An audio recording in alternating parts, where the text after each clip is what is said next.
Ahoy, hoy! That's supposed to be. Ahoy, hoy, everyone! Ahoy, hoy, everybody! We were having a little. Yeah, that's like the music, the way you have to do it here. You know, you see it, whatever. Behind the scenes. We like to keep it like in the early Pants days. Productions. Exactly. Yep. You never know what you're going to get. It's like a box of Cracker Jacks. Once the music stops, you never know what you're going to get. You never know what's going to happen. Things could be screwy. You could have a piece of like card in your camera. Right. Like it's just. But it's a good bet they'll be Lego. Right? Yeah, but you think after 210 episodes we'd have it all dialed in.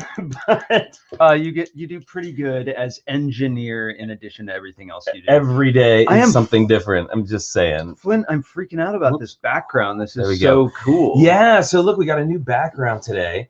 And this is, I mean, Brickworm put it together. This has been like an ongoing project over these brick quilts. And then a lot of these squares are actually, shown by, were built by Tricky Lug members. And some of them even have relation to the show. So if you look right, do you see that right there above my head? There's a little coffin. Yeah, there's a coffin with a hand on it. That is for our feature thing from the crypt. Is that Angela? That's Angela knocking on the coffin lid in our animation. So, oh my goodness, that made me laugh. That's cool. So I like being able to share people's things as backgrounds. And I'm all excited about mosaics now because we just finished a mosaic challenge and it was all mosaics here at the house. Yeah, pushing little tiny pixels. It was, there was a lot of like taking out and putting on. But anyway, I wanted to let's go ahead and welcome our guests to the stream. Now we have a few guests who are going to be coming throughout the show, so they'll be here sort of like, you know, the clubhouse showing up when they're able to come. And we did have a time change here in the US. So. I know, it's got me all, I barely got used to the last time change. I know, and now I'm going back and oh my goodness. Well, but it was bright and sunny when I got up, so that was cool. Yeah. All right, well first we'd like to welcome to the stream one of our regulars. It's MinifigChick. Hi, Cara. Hi. How are you doing today? I'm good. How's my sound? Pretty good. Yep. Okay. Good. Sounds good to me. Sounds good to me. So, it looks very dark where you are. Yeah, I'm trying to.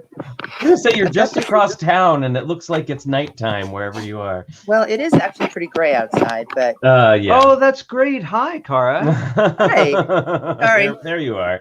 There you are. So, we have some special guests with us today who we haven't had on the show before. And in this next case, somebody I've never actually shared a screen with yet, but have been really excited to for quite a while. So she has her own YouTube channel, which you should be checking out, which is called Cafe Corner. Her name's Cece. She's amazing. So everybody, please welcome to the stream and the screen. Cece, hi. Hi. Hi. How are you? I'm good. How are you guys?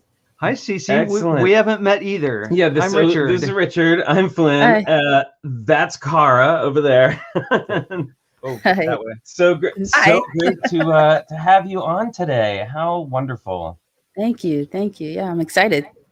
So I gotta say, the reason that I know who you are is via Moto, who is sort of, you know, like he's like the telephone pole that we're all connected to. Like he's like always spreading about around the word, and he knows that we have a really chill, positive stream. And he said, you know, like here are some other people who have really chill, positive streams, and he turned me onto yours. And we get excited because we drink coffee on the show and stuff. So I can't say that we are always as chill as you. Like your show is like hours down. Like it's amazing and so much fun to watch. Hey, Moto. Moto's in the chat. Oh, Moto's here. Hey, Moto. See his name. But boom, there he is, the telephone pole. You know, Flynn, I'm going to take a second before why don't we say hi to everyone in the chat, and then I'll go and get us coffee. Sure. All right. That sounds good. Oh, you know what? I've got to open up a whole nother screen and all that kind of stuff. Okay. So let's do that in a second. Sure. But first, I wanted Cece to tell us just a little bit, like a general overview of your channel, with people go and check you out, which they should. Okay. Yeah. So, like you said, I like to stream, very chill. Sometimes it's a little bit more animated when I do things like tier lists. They get heated.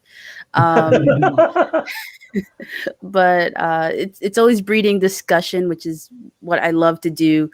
Love discussing, the Lego hobby, bricks, sets, right? All of that.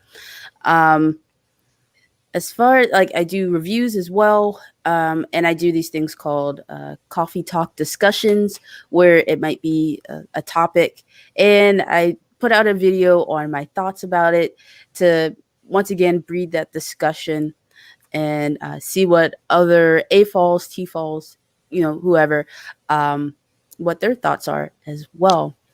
So I'll do chill builds and reviews on my stream, as well as trivia nights or some sort of games that I might dream up in my head. That's so fun. So cool. Now I know I'm interested to know this. How far in advance do you plan your shows? And I'm asking this because we are constantly in this, like, as far as we're concerned, we're constantly in this, like, some of them are planned out and some of them are literally like the minute before the camera turns on. And I'm curious how you curate your shows like that. Well, I definitely have like a few pages in my little notebook of streams, but sometimes, they definitely take a little bit more preparation. I might plan them out a week or two ahead, just saying like, hey, I want to do this game or this trivia game or what have you. But then like actual preparation might be the week of, the day of, and that's getting a little bit harder with me going back to work and things going back to normal. Right. But yeah, I'm trying to get better about that. Certainly. I feel like our wheels are always turning on it. And when we really if we have to do something organized, we go deep and it's all written down and we have it scripted. But a lot of that just kind of bubbles up as we're just like the last minute too. Yeah, I don't know. I don't know why. Questions more than like features we plan out. Yeah, we do. We try to plan out features, but we do sometimes it takes a little while. So. But and I try my best. Sorry, go ahead. I was gonna say, I try my best and I'll like put down different topics and things. But then after the stream, I'm like, oh, I really only talked about one of these things, and then I babbled on about 800 other things. Right. Well, that's more content for later, right? Yeah. I want to actually have a backlog. I've never done this yet, but all those things that we never get to, I want to have sitting here so that if suddenly something comes up, I'm not like, what next? I know. Just go like, and on? Then. So real quick, I wanted to give a shout out to everybody who's here today. We've got Brickaroo Bonsai, Brickham's Den is here, Brickworm, Bubs and Lava Bat, Darren Siegfried, Dave Robinson. Dave, how's it going? Debo Bricks, Demure 7242, Fabufan MKE, Just Build It. Justin with here. 3 asterisks. That could be anyone. Maraid is here. Matthew Builds Bricks. Melissa Mayette. How's it going, Melissa? MinifigChick, right down there. Monica Berry. And Moto. That was nice to have that there. PT McEwen is here. Patrick Wismer. Rob Zaccardi and the Zaccardis. Ahoy, hoy, Zaccardis. Smoke Up Johnny is here. Jake Sadovich, how's it going? And WGJL Builds. Smoke Up Johnny's here too. Yeah, like they keep popping in. Yep, and I think, did we say Matthew Remy Builds Baker. Bricks? Yeah, Matthew Builds Bricks, Remy Baker. Right in. That's a bunch of people on brunch. That is a lot of people, time. Especially with a time change, right? It's like, yes. Okay, so Cece, I'm gonna tell on you just like a little bit because I am so jealous right now. I just want you all to know. So like I can see everybody in the green room while we're waiting, and I I don't know who it was, and I'm not going to assume anything, but Cece fully had like somebody fixing her hair and her hat so that she looked good. And I was so jealous. It took me back to the Lego Masters days when we actually had like a makeup person and a hair person. Right, sit down in the chair. I was like, oh, I'm so jealous right now. I'm so jealous right now. So who may I ask who that was? Yeah, definitely. That's Mr. Cafe. It's my boyfriend. Awesome. Yeah. Excellent. That's He's nice. great. Yeah, because I was like, okay, I don't have time to get up and go primp and prune in the mirror. And he's like, all right, well, your hair's in this place and that place. So it's very nice.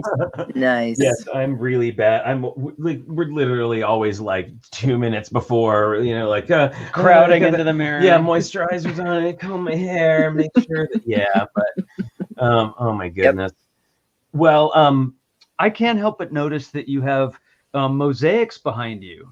Yeah. Did you just that Iron Man's pretty new, right? Yeah.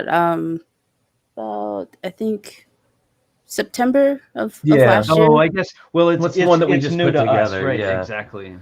Yeah, we put that one together with Mel and Corey on last week's stream, and from Lego Masters, and that was really a lot of fun. And then you kind of saw on,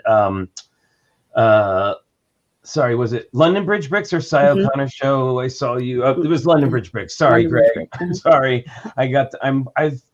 I didn't formerly watch a lot of streams, and now I watch a lot of streams, and I start to get confused about like which one is who I've seen. Well, especially when people like the Venn diagram of those streams kind of like. Oh yeah, there's it's a lot of overlap, right? Exactly.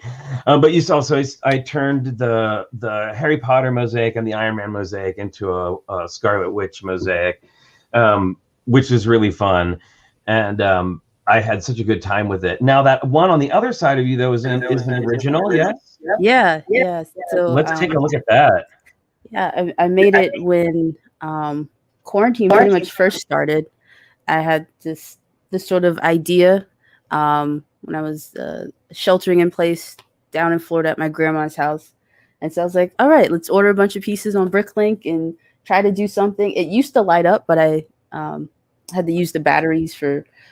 like I put it in the Iron Man over here, and then the scale in our bathroom needed a battery. And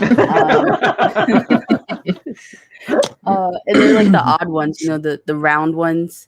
So, not like the double A's that we have lying around everywhere. But yeah, so I have a few LEDs in the eyes, and then in the arrow, and did like the 4 nations from Avatar. As a way to hold all the little components, the battery pack, kind of slip in here like in the igloo. Oh, cool! Clever. Easy access. Yeah, and then one in the Fire Nation one. Yeah. So now it must have some. Now, if you have lights behind the eyes and the arrow, there must be some dimension to that, right? So the bricks are how high? Like how high out does that go? It's the one 48 by 48 base plate, and then the plates put on top, and the LEDs are underneath. So I had to get the specialty, made for bricks LEDs, because I tried to do like the fairy lights from Walmart, and those were just way too thick for the wiring. The insulation is really wide, right? Mm-hmm. But yeah, these are really thin. So how much space do you have between the base plate and the top layer? Is that like 2 plates, 3 plates high? No, just clicked right on top. Wow. Oh, wow. So do you mind saying what lights did you use? I used what is it? I think it was Light My Bricks, the Australian company. Mm-hmm. Oh, right. Oh, so they must be those like Pico LEDs where you can actually click bricks down over the wires. Yep. Cool. Exactly. Richard's a lighting designer by trade, so he's nerding out. Yeah, I'm sorry. Right down the rabbit hole there, but hiding wires is a thing, right? It's hard. Yeah, it was really tricky, especially around the edges, trying to make it not look super crowded. So actually, if you give me a second, I can pop it off. Whoop.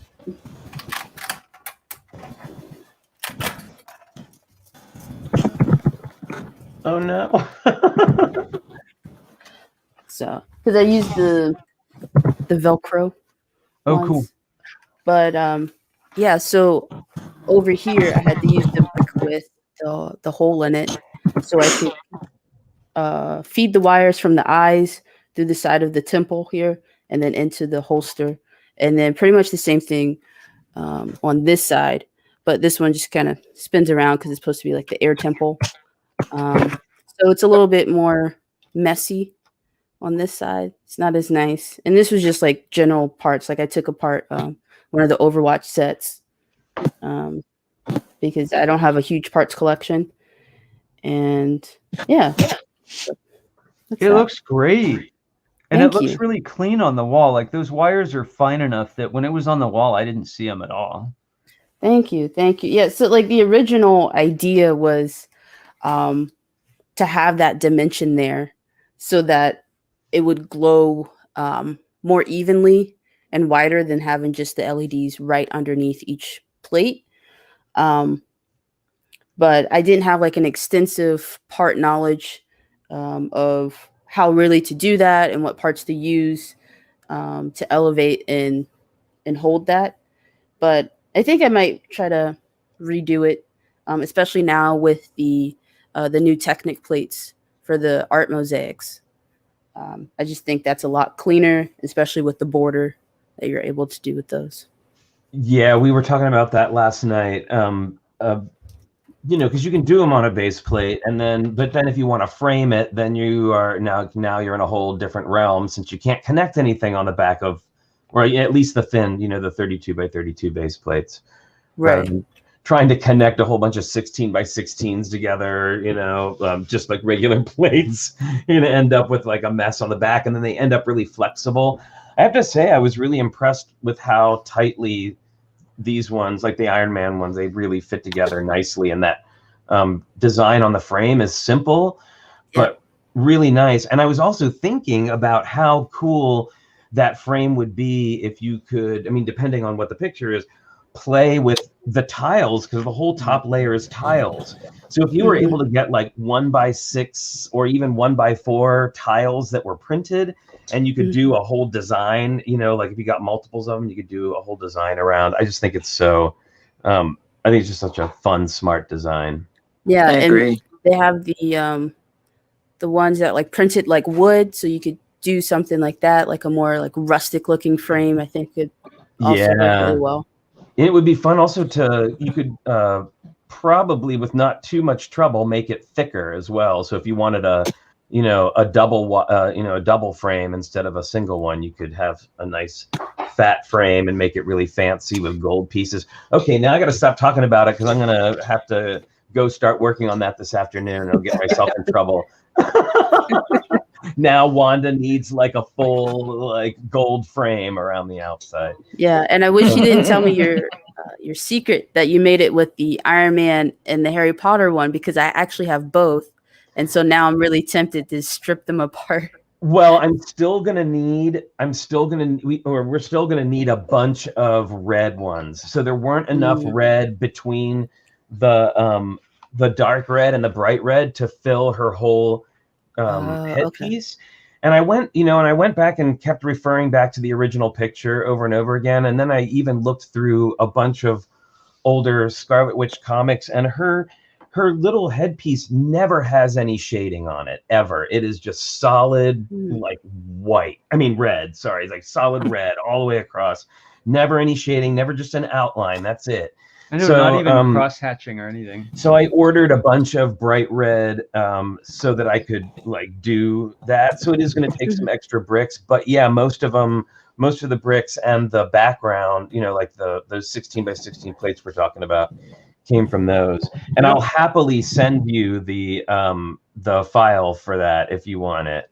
Yeah, definitely. Because me and Mr. Cafe, I feel bad because I've been getting him more into TV, and he's not typically a TV guy. I wouldn't know anything about that. Same. And he said, it was like yesterday, he was like, oh, they were talking about WandaVision on the radio. We got to listen. So he came in, turned on the Alexa, and he was like, oh, yeah, listen. And so he's been super nerding out about it. So I think that would be something really fun to do. Make that. Yeah, absolutely. I'm still like, so I've done it. So I'll tell you, my process was, I brought a picture that I found into Studio and assigned it the color palette of the Harry Potter set, right? And then I went in and did some changes, like added back in some detail that got missed, by the computer. Then we laid it all out, and now I'm going in and refining it like live on the canvas, if you will. Just pixel for pixel. So like it's like painting, and there have been multiple times where I've like changed one, like one tile, and then like stood back and looked at it. I'm like, nope, that doesn't work. Or yes, it does work. We spent like a half hour on 3 1x1 round plates. I would like move this one, and he was like, no, it's not right. And then it's like, and then you don't know, does the face still work? Because it's pretty low res. So like a dot one way or the other. Yeah, and her face is all gold with gold and tan. So it has a really cool look. It's almost like Iron Man, Scarlet Witch hybrid, like with all the red and gold. But once I get it all, like once I finish it on the canvas, I'll transfer that work back into Studio, and then I'll send you the finished copy. Okay, thank you. And it's fun too because it's tall, so it's not it's not just perfectly square. It's a nice tall rectangle. Well, you might have another one planned, right? Yeah, well, I want to do. You were talking about it too. I want to do a vision one, which of course is going to require more red. But I think I can still use the green from the Harry Potter mosaic and another one, but we'll see. I'm all on fire now about mosaics, and I want to do my next one. I want to do is Storm from the X-Men, because she was like one of the reasons I got into X-Men in the first place when I was a teenager. And she was in our first Lego set together too. Yes, right? and she was the first Lego set we bought was an X-Men versus the Sentinel, which had the Storm minifigure, which was the reason I bought it. This one with the X-Jet? Yes. Yeah, that's the one. That's the first one we put together. That's the first Lego set we put together as a couple. Like I bought that for us to put together. That's awesome. This is one of my first ones back from that my Dark Ages. It's a really good one. But so I want to do that.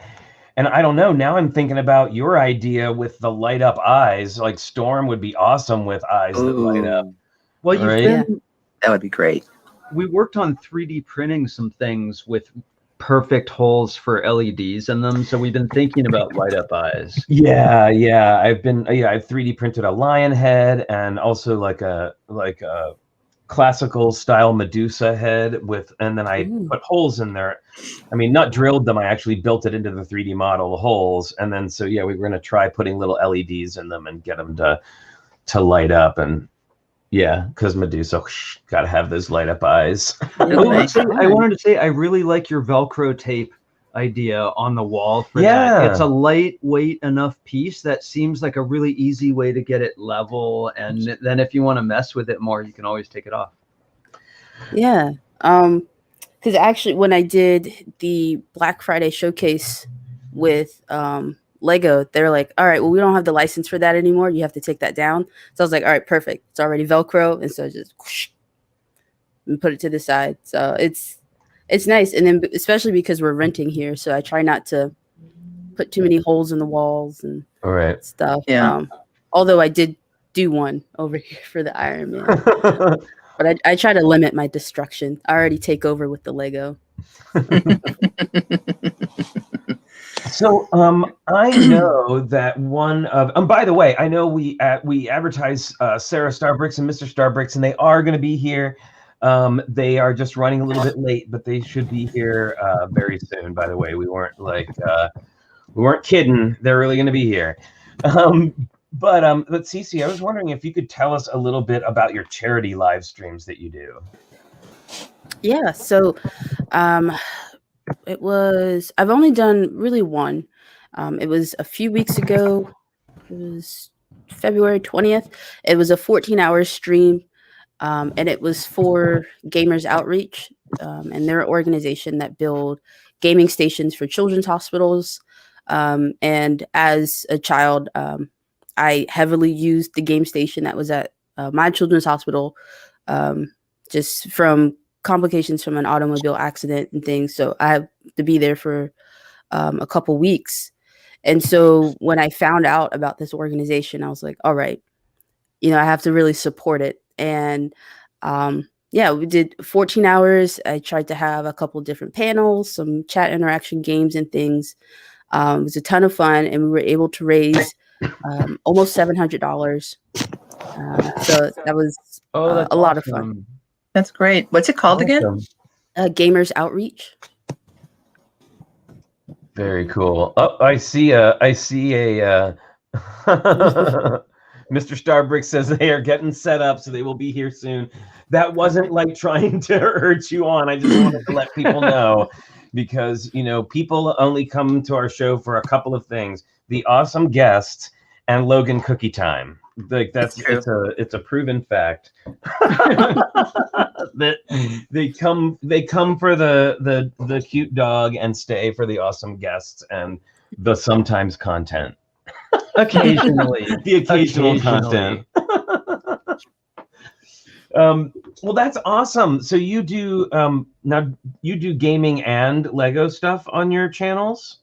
Or just yeah, mainly just Lego with a little bit of games. So I've tried to scour the internet for games that are chat integrated. So we do one that's kind of like a word scramble game, and you're able to just type right into the chat whatever words you see from the scrambled letters, and it puts it right into the game, and you get points. And then I have channel points as well. So then I gift out more points for like the top 5 of each round. And then we do also, what is it? It's called Gartic, but it's basically Pictionary. So the computer is drawing like, I think 9 different photos. And so everyone's throwing out as it's being drawn, what it is. And I always say like right off the bat, it's like, oh, it's a broom. It's never a broom, but there's always some sort of lines being drawn that always makes it look like a broom. But yeah. Well, we love doing games. Sorry, you see, I've got we do these weekly challenges, and somebody was just asking what that was, and it is build an insect is the challenge this week. So I am excited and horrified by that at the same time. Because I don't know I am compelled to build it's such a dumb like art catharsis thing. Like I insist on like putting into my artwork the things that terrify me. Like, oh yeah, a lot of my artwork has tentacles in it, which I am deathly horrified of. Like I can't watch a video of an octopus or especially a squid doing anything. Like no. So something you all may not know about Flynn is, and he doesn't do it so much anymore, but he used to paint a lot. And what he would do is he would take these giant like 60s and 70s art paintings that would go over your couch, from the like thrift store. like a scene, a forest scene or an ocean scene, and add in his own creepy little things to them, right? And one of them was a beautiful ship on a stormy ocean, and you made like a kraken, like giant tentacles coming out of the water, and it was horrifying. And I had nightmares about it, but I had to get that out there. But yeah, so build an insect, folks. Whatever you want to do, whether it's a mosaic or a 3D insect or what have you, or a scene, or an insect scene. It's all up to you, but. You've got sort of a Blathers personality going on there. Yes, there is. Do you play Animal Crossing, Cece? No, not an Animal Crossing person. What are your? So we talk about games frequently here. What do you like? What do you like in games? What are some of your favorites? I'm definitely a story person when it comes to games. So anything with a heavy story, Detroit Become Human. Definitely love like the choose your own direction and adventure type games. We just got Little Nightmares 2. And we are not people that really like horror or like creepy stuff, but we played the first one back when we first started dating. And I was in college, so when I heard the second one was coming out, I was like, okay, well, we have to play that one as well. Yeah, just played, was it Horizon Zero Dawn? But I'm really wanting to play it. Love that one. I felt like I could just play it. Genshin Impact. I don't know if you guys have played that one. I streamed a game on Twitch, Cece, the other day. It was like Grandpa Streamer plays a video game. But like, seriously, you've put hundreds of hours into not hundreds yet. I don't know. Not hundreds yet. Okay, maybe how many? Approaching 100? I've put in a lot of hours. I've put in a fair amount of hours into Genshin. I'll say that. I definitely got myself into trouble with that one. Just like, all right, I got to go from here to here, and the map is so big, and I would just play for hours and hours. I think I played until 3 a.m. one time, and had to get up and go to work the next day. It's addictive, right? Yeah. Well, I mean, it's set up that way, and I got to say, because we were talking about.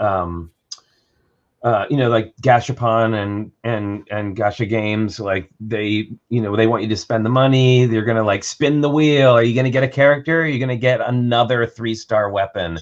What are you going to get? But it really draws you in, I got to say.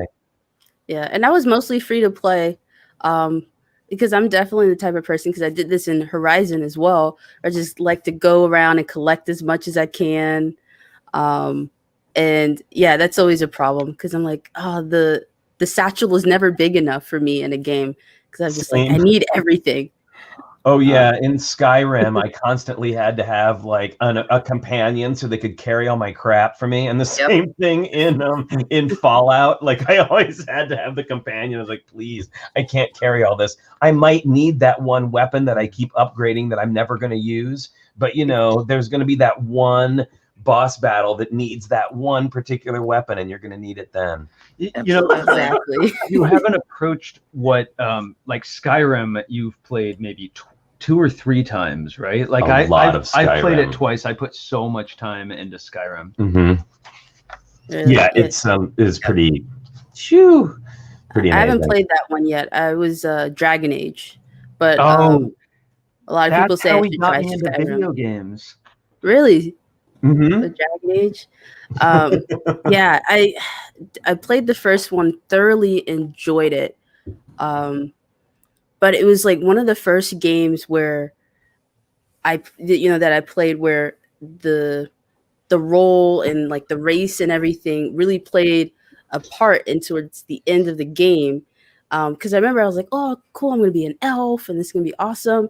And then I got to the end and they have the romance and stuff. And the guy who became the king, he was like, oh, I can't marry you because you're an elf. And I was like, what is this? Did I waste my whole time developing this sort of storyline?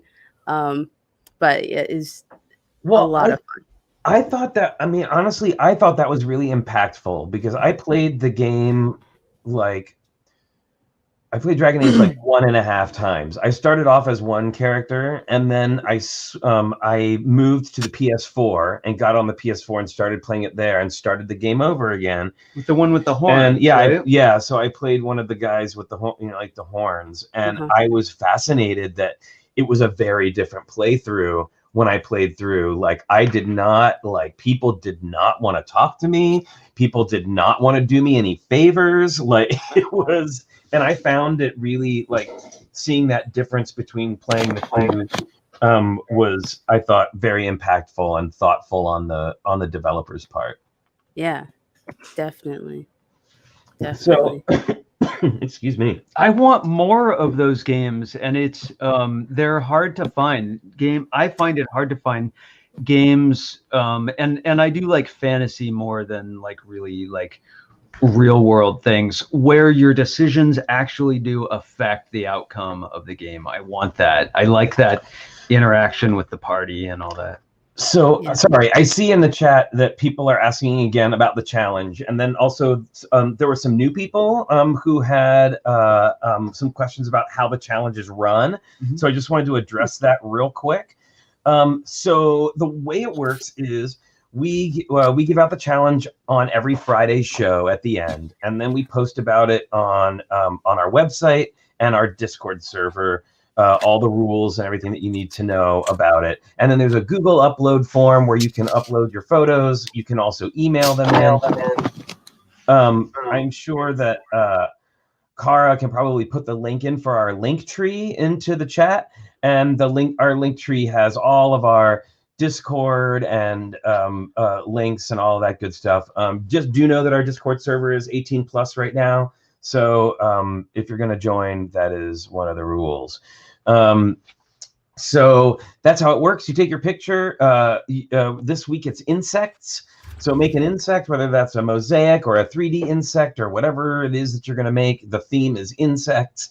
And, you know, I would actually, I'm going to challenge myself to do, to just push myself a little harder than I would. Like, I think I'm just going to decide I'm going to make an articulated figure. But if you can push your skills a little bit further, there've been a ton of how-tos, and everyone's building has gotten so really just awesome on every challenge. I'd say push yourself on this one. Go outside your comfort zone a little. Yeah, I'll be going outside my comfort zone just by insects. But then what happens is you send your photo in either via the email address on the article on the website, or to the Google upload form. And then on Fridays, our whole show is dedicated to a slideshow of everybody's work. So everybody who sends something in will get their work shown on the show on Fridays, and we talk about them and show them all. It's really a lot of fun. And then a lot of people post them on Instagram, and they hashtag us, and also Tricky Lug, which is our group of people who hang out with the show. Those are the people on Discord, so you can check all that. There's some of our most popular shows. Yeah, they really are. Our Friday shows are very, very popular. So if you want a chance to have a reason to make a mock, we've had a lot of people who've shown their very first mocks, have never built one before, and submitted them for the first time to one of our, now I think we're on to, this is our 35th challenge over the last many months. I know, right? And people just keep, I'm always amazed. I think actually we're going to have to do another 2-week challenge coming up here soon. Usually they're just a week long. But I think I'm feeling like gearing up towards another one. And actually, Kara, would you want to give everybody, so, you know, we did this collaboration, everybody. We did Fab Max Furry Road was a collab that we did, and we showed it at the convention and stuff. So everybody's been wanting to do another collaboration. So we have the Tricky Lug folks and a bunch of people got together, and we've decided on a new collaboration that's going to be for everybody to build on. So Kara, do you want to tell us a little bit about that? Absolutely. So the theme is Let's Go Camping, and our plan is to display it at Bricks by the Bay, which is June 18th to the 20th. And the theme of Bricks by the Bay is Adventure Awaits. So Let's Go Camping fits in really well with that. It's the recommended that you do a 32 by 32 base plate size, and include a campfire. That's our little unifying theme. But it can be, you can have spacemen, dinosaurs, any kind of theme you want, Star Wars, Friends, anything, as long as it's about Let's Go Camping. It can be bigger, it can be smaller, it can be a mosaic, but a 32 by 32 minifig scale setup is really, photographs well. It shows a lot of detail without being overwhelming. And it's just easy and fun to build. So yeah, Let's Go Camping. It will be due probably early June. We don't have any details yet from Bricks by the Bay about how we can upload them or anything. So plan on having only one photo. Hopefully we can have more per mock, but just keep that in mind that we may be limited to one. So sorry, again, I just wanted to reiterate, this is a long-term thing as opposed to the weekly challenges, right? So these are two separate things. Totally separate things. is a fan of more 2-week challenges. I like the idea, especially as people are getting busier, you know, with work and all that, of being able to go a little deeper with a piece. I'm sorry, Cara, we keep cutting you off. You had something more to say. I just wanted to say, if you had any questions, or if you want to join the Tricky Lug Zoom meetings, we meet once a month, usually the first Saturday of the month. You can email trickylug@gmail.com. And we'd love to have you all there. Awesome. Well, it looks like we have our next guests have shown up. They're knocking on the door, if you will. So everybody, please welcome to the stream, Sara and Mike from SaraStarBricks and Mr. StarBricks. Hi. Hi. You'll have to excuse our appearance. We're like rushing, and I'm not used to being outside running through the cold and the yucky weather. That's okay. I'm just so glad you were able to join us. I know the daylight savings time thing kind of threw all of us off. So yeah, I was like, wait, what's happening? And oh, and you know, I also wanted to mention also today is also Pi Day. That's PI Pi Day, right? 3.1415926. Math and science nerds out there. For me, it just means another excuse for pie. But that's sadly, I have no pie. We do have pie in the fridge. I'm so excited about. And then it's also, I believe, it's Mother's Day in Europe or the UK? Is that right? Certainly in England, because Chris Chalice mentioned that he gave his mom, he built the Lego bouquet to give to his mom today. Got it. Awesome. Okay. I know people celebrate at different times all around. Like ours isn't till May usually. So yeah, we're the same. So Brickworm called it or UK Ireland thing. I'm sorry. What was that, Mike? No, so that we do it in May as well. So that must be a UK event then. Got it. Sorry, I shouldn't have said Europe. I shouldn't have used the blanket Europe term. But so we are going to talk a little bit more with Mike and Sara. But right now, it's time for the pause that refreshes everybody. That's right. It's time for our special guest. It's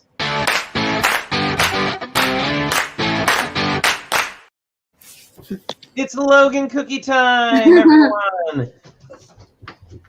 And here he is. Whoa, and we've got there's no Skittles today to share the screen with, so Logan is very excited. We are all sad to miss Skittles, but Logan is like, it's all about me today. Good boy. And okay, can you catch? Good boy. Hey, good boy, Logan.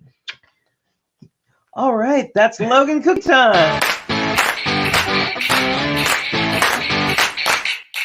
Okay, you get one more. All right. Okay, buddy. Very good. All right. The pause that refreshes. 10:45. The pause that refreshes. The time when our views go up. So, Sara and Mike, tell us, and everybody watching. I know a lot of people here already follow y'all and stuff, but some people may not have seen your channel or know who you are. So tell us all about it. Sure, no problem. So again, you have to excuse my appearance, but basically I started a Lego YouTube channel about a year ago. It's almost a year ago now. And I've been back into Lego since 2017. That's when I came out of my dark age and started collecting Lego again. And so I've been enjoying it for like 3 or 4 years as a hobby. And then I realized that when I was visiting places like Lego stores or places around the world, even the Lego house, I saw other people meeting up with large groups of Lego fans. And I was like, that's really cool. I want to do that. I want more Lego friends. So I figured if I started an online Lego YouTube channel, it would be a great way to meet other people in the community. Very good. Very good. And where are you located? Oh, I'm American, but I'm located physically in the Netherlands at this time with Mr. StarBricks, who happens to be a Dutch man. All right. Yeah. Well, I gotta say, I love your stream so much. And again, this is another like super positive, chill vibe stream. And so if you like that sort of thing, it's definitely definitely one that you should check out. And you should like that sort of thing because there are no end of, you know, YouTube streamers that are this all the time, and it's really nice to have the you know, the other side of that, the breath. Oh, thanks. What do you have in front of you? So I joined London Bridge Bricks, Greg, who you guys know pretty well by now, I hope. But I joined him yesterday for his Lego Friends stream. And so this is actually the bottom floor of the Heart Lake Hotel Friends set. Oh, yes, you know, I love that one. Yeah, it's one of my favorite Lego Friends sets. It's not very much done yet. It's like 4 bags into this, but this set is such a great one to have. I know that they're maybe going to be a remade hotel sometime soon, so that would be a really great thing to get. It's such a great set. It is among the first of the more expensive sets that we bought. Like, you know how when you first start into the hobby, you're like, okay, I'm just gonna buy this $5 set, and then you're like, okay, I'm just gonna buy this $25 set, and you're like, okay, I'm just gonna buy this $75 set, and then it's $105, and it just keeps going. You guys have no idea. The reason why we ran late today was because we had to go out and make a Lego purchase, and we went like 2.5 hours away on the train to go pick up these minifigures for my minifigure collection. Hey, that's legit. I'm just gonna say that's like a legit for being late. I'm not no judgment here. It was a lot of minifigures though, and they're like the older series of the CMF, so it was quite expensive. Oh wow. Well, it sounds like that's going to be fun to go through, though. Man, I love minifigs. And actually, we're going to be having another minifig show with our friend Eric from TrickyBricks. If you know TrickyBricks, he's on Instagram. He does custom purist minifigs, which means making characters, celebrities, pop culture icons, stuff like that, using only existing Lego pieces, no special printed anything. Like, it's all just, and he does an incredible job. And I got to say, now he didn't make this one, but I don't know if y'all saw the custom Agatha minifigure that somebody did.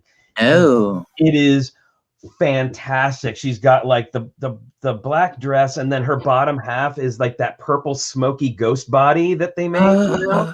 And then she's got 2 purple trans discs on her hands, and the big crazy hair. Oh, it's so good. It's so good. I was really excited by that. You should, if you get a chance to look that one up, it's pretty great. wow. But so now I know I saw both of you after I saw you on your own channels. Oh wait, sorry. Almost, Aubrey, you almost drove. How is that an almost? Well, we would do that. We've done it. For we elves. have done that. I think we would do that for elves. Yeah, we would do that for elves. We're big elves fans. So one of the things that I don't know, when we first started streaming, it was really just, I had never done it before. I wasn't familiar with YouTube. I wasn't familiar with Twitch. Like, I knew people were doing this, but I didn't have like the wider idea. And then of course it was the pandemic. And then of course it was just so focused on doing our show, which we started off doing 7 days a week. And then went down. That was for months. Slowly went down to 5, and then 4, and now we're at 3. But sort of leveled off. Yeah, we finally leveled off.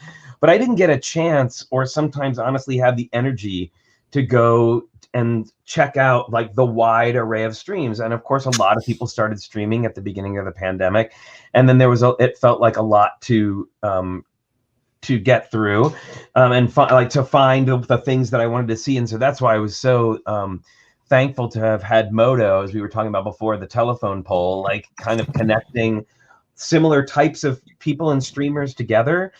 And I was so I've been so thrilled by the support and the camaraderie of our Tricky Lug family. Like, everybody's so positive and supportive, and they give so much.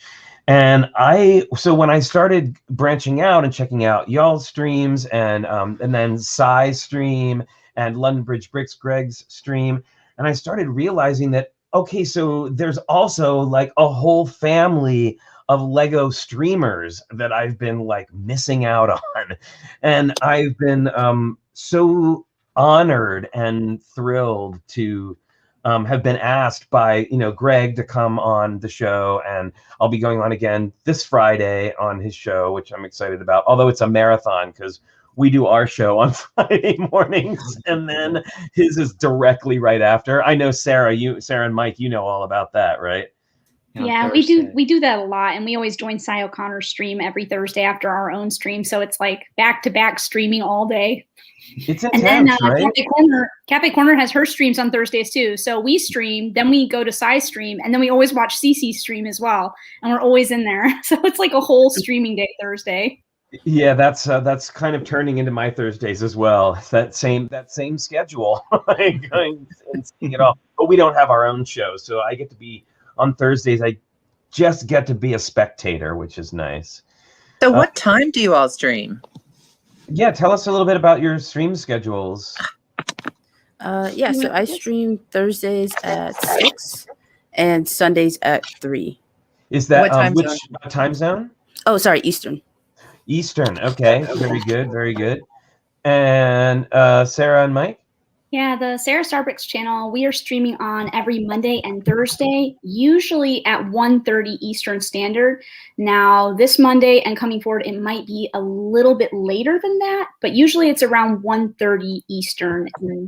Mondays, Thursdays. Except for the next 2 weeks, because we are not in daylight saving, so it's 5 hours, so it's like 2:30. It's really confusing this time. Oh my goodness. Oh no.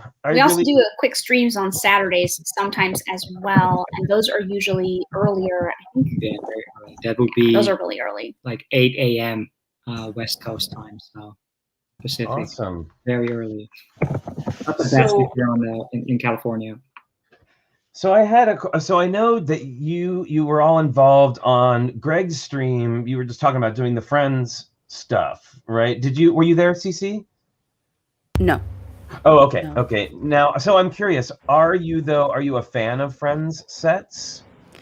Yes, I am. And for years I was a denier, even before like officially coming back into Lego. Mm-hmm. Because I always wanted to be like, I'm a different kind of girl. But yeah, Friends is so lovely. They have so many different types of sets that they don't have in City. And as someone who eventually wants to start, my own Lego City, it's such a draw. Nothing against City, but you can only have so many helicopters. In your city, you need a salon, a pet groomer, a restaurant, all these different types of things, and the animals are always really fun. Yeah, we're big fans of the color schemes, and we always feel like they have really great play functions. In a way where I feel like City has play functions, but they're kind of always more the same, like play functions, swooshing things around, getting them in and out of garages. I like City too, but in Heart Lake City, you can go to the spa. You can your dog can never get lost because everyone will find it immediately. Because they're always rescuing dogs. I love Lego Friends too, because I feel like the sets are so much more centered on storytelling that's why they're different than the other Lego sets, because they're just little girls or people in general sometimes like to play differently. And when Lego did their marketing, they found that that's what, especially the target audience for the Friends sets, they're more focused on storytelling and having more complex story scenarios. So that's why the sets are so much, I find them so great. I love the colors as well, like you guys also, and just pieces. Well, I mean, I've talked about this before, but I taught Lego after school programs. And the differences in play that I saw between the boys and the girls and the way they approached Lego is exactly the way that that difference between City and Friends. It really was. I was really amazed. Like the the boys almost always went for some kind of battle. So it was always some kind of like overarching large story. This side against this side. And then the girls, it was always like, well, this character is doing this and she likes doing these things, right? It was really fascinating. And they, I also noted that the girls, because I taught an age range, and the girls would always start color coordinating things at an earlier age than the boys did. So they would always, things would always be like, okay, this is the blue and purple and pink building, and this is the, the orange and green building, where a lot of the younger boys would just be like, I'm putting together whatever makes a building, right? Like, sort of, which is a legitimate way to build, but it was just interesting seeing that difference. And I know I think I've told this story before a long time ago, but I'm going to tell it for our guest because it's a favorite. So I used to do an exercise with them where I would say, okay, everybody, here's how you build a tower. And here's how you build one little section of a wall, a castle tower and a wall. Everybody make one wall and one tower.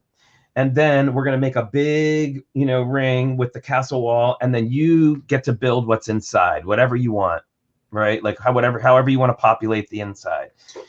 And immediately the boys are making boats and catapults and trebuchets, and all the girls like completely went in and like they made the throne room and the queen's bedroom. And and this one little girl told me that oh God, what did she say? Oh, she was telling me the story of the king and queen, and she goes, well, and this is the queen, and she doesn't even really like her husband. And I was like, oh, really? And and I was like, and she goes, yeah, well, she only married him. And then she like kind of paused, and I'm in my head going, is she really going to say for the money? Is that what she's going to say? And then I said, why? And she goes, to be Mrs. Queen. And she turned around for the power. That's hilarious. So hard. It's still like one of my favorite stories from teaching the kids. I was just like, okay. Oh my gosh. You get that title. Sara, it's interesting what you say about story and friends. Brickmaster Amy, when she would come around and do reviews of people's work when we were on Lego Masters, would always talk about color and story. It was the thing that she was focused on most. Yeah. And she oversees friends. Like, she really just, I think, builds that into it. That totally makes sense then. I mean, that makes a lot of sense. Because I can see it with the sets, I really do. I built so many friend sets, and I built a lot of Lego anyways. I like all Lego, so it's weird to me when people even say they don't like Friends because it's Lego. I mean, it's the same bricks. It's all the same bricks, exactly. I mean, you can do all kinds of different things. Well, it's funny because I feel like when people say I don't like Friends, what they're actually saying is I don't like mini dolls. Typically, and I honestly, and I think that is the largest percentage reason why people overlook Friends and kind of give it a sort of a, like second place area to go to, which I think is really unfair. And I don't love mini dolls. Like, they're not my favorite. Like, I love because they don't have just quite the variety, obviously, that minifigures do. They put a lot more time and work into minifigs. But I feel like they have their place in the overall like Lego universe, and I think it's a shame. And I think what I think helped with the people's aversion to mini dolls. I really think elves brought a lot of people into that mini doll world that wouldn't have otherwise, because like that Friends body type style is very much what you see in like Lord of the Rings elves look like when you play D&D, that's what the elves look like, right? Yeah. So it seemed like a good fit in that way. And I'm just gonna keep saying this until it happens. Lego, please, like, have an elves replacement that's mermaids themed. Oh my gosh, Yes. I would love that. I've I been love saying it. mermaids. I've been saying it since they let go of elves, and then they did all those like Friends ocean sets, and I was like, "You've got all the parts, like you're already there." Oh man, Underwater I would be scenes. in heaven with that. Me too. Yep, Me too. same. So many people that also claim that they didn't like mini dolls. I know even it was interesting doing this Friends stream yesterday because a lot of the people who hadn't really built Friend sets before, once they actually built a Friend set and had a mini doll in their hands, they said, actually, you know, these aren't really that bad. I don't hate it after all. It's not really that bad. Right. Once you get experience with it, I feel like you kind of grow. They kind of grow on you, you know? Yeah, I really, I've appreciated the hotel. I really, like, we just put together the movie The theater, the new right? movie theater, which was great. It has a great color scheme, Yeah, fun little. They've added dark blue to the color scheme. Yeah, and then they, you know, and it opened up. And what I noticed what I noticed the other day that I didn't notice when we were putting it together is, you know, you can see it from the outside, and then the front splits in half and opens this way, and you can look into the movie theater, and you can put your phone there to play a movie if you want, like where the movie screen is. It's very silly. It's really cool. But when it swings around, it brings a like the drink booth and the bathroom door into the theater part of it. So instead of facing the back, they fold in like this, and now the bathroom door and the snack bar are in the, you know, like in the theater proper. It was just really, really smart building, I thought. And then we just put together Andrea's house, which was so much fun. And I love the mini dolls in that one. It's One of the got micro dolls. and Liz. And I'm all Liz, yes. about Liz. She is. Have you seen the Andrea's house yet? think so. I really want that one, and I'm in love with Andrea's little sister. I just think that is the cutest thing I've ever seen in my life. Oh, I didn't know her name was Liz, but she is so adorable. That little mini micro doll. I'm just like, oh my gosh, that's so cute. I love it so much. She's amazing. I think I have her close by. She's. I should go snag Liz because she's an amazing figure. So, you know, we do this featured sticker set show and tell, and I do research for the stickers. And when I do that, I go on Bricklink, and it says not only the size of the sticker sheet, but it talks about the characters, whether they're minifigs or mini dolls. And so I've been describing, like, and she's got a pink blouse with blue stars on it, and you know, open-toed sandals. Like, they really think about the fashion design in these sets. It's which I didn't expect. Okay, here's Liz. Oh my gosh. Oh, that's so cute. Oh, come on. He is adorable. The hair too. Oh my manual. God. Let me see if I can manually focus it. I want her so much. Oh my gosh. Right, Liz is amazing. And then she has her little hands aren't like clips. They actually have a hole in them that will let them hold on to the little butterfly. Pin. Yeah. So there you go. We get that one. I'm all about Liz. Yeah, I hope they bring more of the micro dolls in. It kind of makes me want to get those little Disney books, because even though it's a little bit, those are a little bit smaller, right? Those little Disney books that have the little teeny tiny, or is it the same scale? It's the same. Yeah. Oh, same. Like Okay, yeah. They transferred the size of those into becoming children in Friends World. Ah. So now. Those books are really, really cute. They are really cute figs. Well, I'm curious, and this is a question, you know, we get all the time. For all of you on screen, what is your favorite theme, or if you have a favorite set in that theme?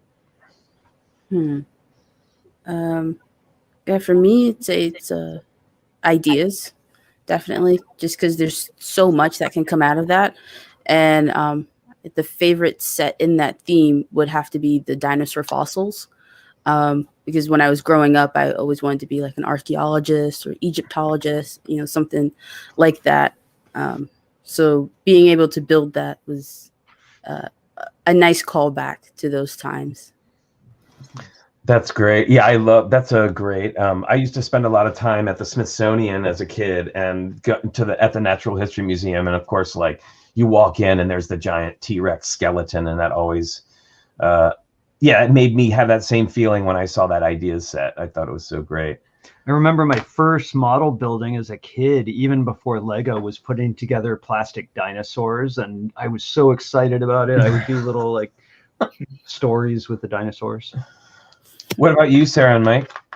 I'm actually going to go with the same thing Cece said, because number one is definitely ideas. I just like the way that Lego fans can come up with their own stuff. And it's really inspiring for people that enjoy mocks and creative, like making their own things, to be able to have a chance to get that turned into a real Lego set. I've always loved that a lot.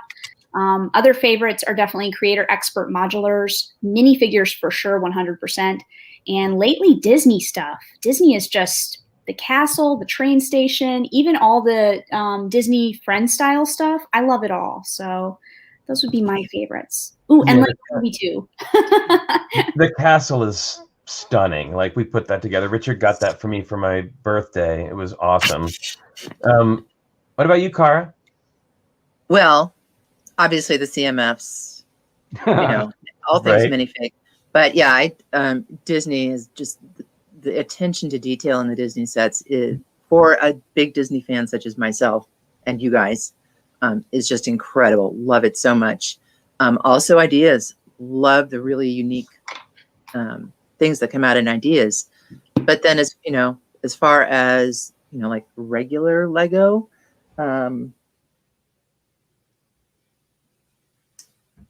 gosh, I would have to go with probably Friends. All right. Cool. And elves Friends. I mean, that's cool. Well, you all had a lot of fun with that Disney train, right? Because it sort of crosses over your love of trains. Oh, yes, wait exactly. a minute. No, we're getting a request, Mike. Well, Yeah. I didn't mean to skip you, Mike. Not at all. I gotta say, Same you know what? It's the same, but yeah, so I've never really been into Lego when I was a kid. I had a few sets, but it's always been video games for me growing up. But then when Sarah moved in here and she wanted to get into Lego again, I was really drawn to the modular buildings. So that's like some of the sets we went after first with some minifigures. Just seeing all those modular buildings together. We don't have the space to really build a city, but that is what's been most appealing to me, like seeing other people on YouTube having big cities, like laying that out. And so the modular buildings would be, that would be my favorite. But ideas, again, Pirates of Barracuda Bay was really cool last year from a product perspective, how they brought the nostalgic back, even though it wasn't nostalgic to me. I know, ideas is great. You get so much stuff. Like there's just so many great pieces that come out of ideas.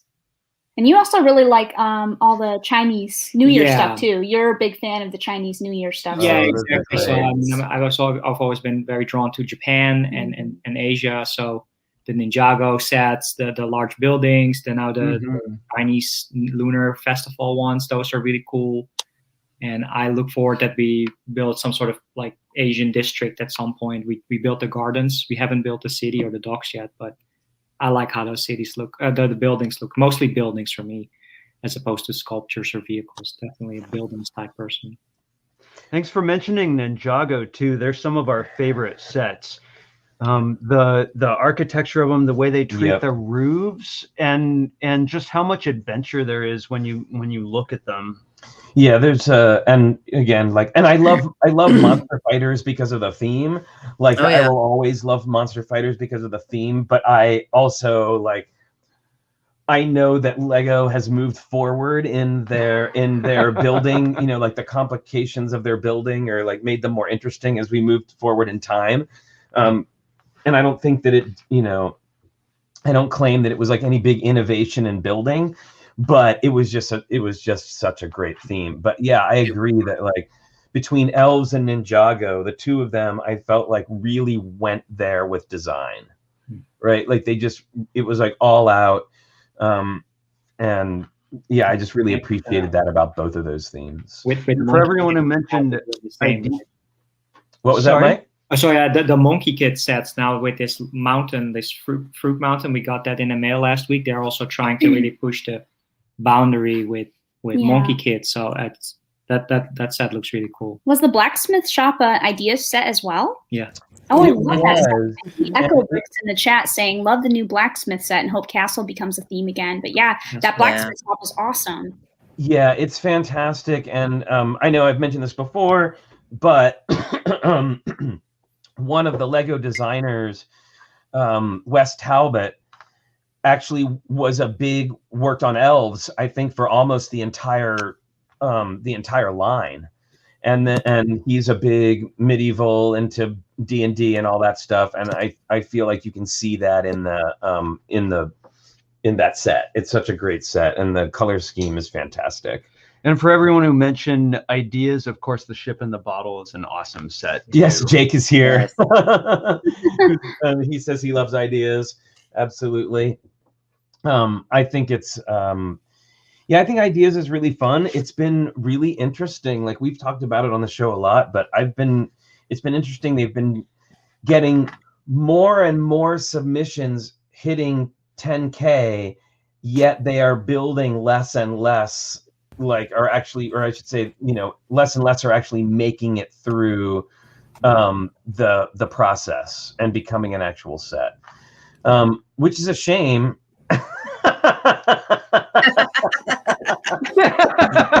There you go, Joel. I'm also curious what you all think. I think that the marketing of ideas was aimed more at adults, and you started seeing this more studio look to the photography on it, and it looks like we've talked about something you put on a pedestal. And then we've seen that go through other things, like with the mosaics and all. What do you all think about Lego targeting a more grown-up audience with their things recently? What do you think about that? Maybe Cece. Oh, sorry, Kara, you go. I was going to say, I think it's a smart marketing move in the world today. I personally don't really care, because I love everything from Duplo to Creator Expert. Yeah. But I think it's the right thing to do from a marketing perspective. Yeah, Right. I would agree, definitely from a marketing perspective.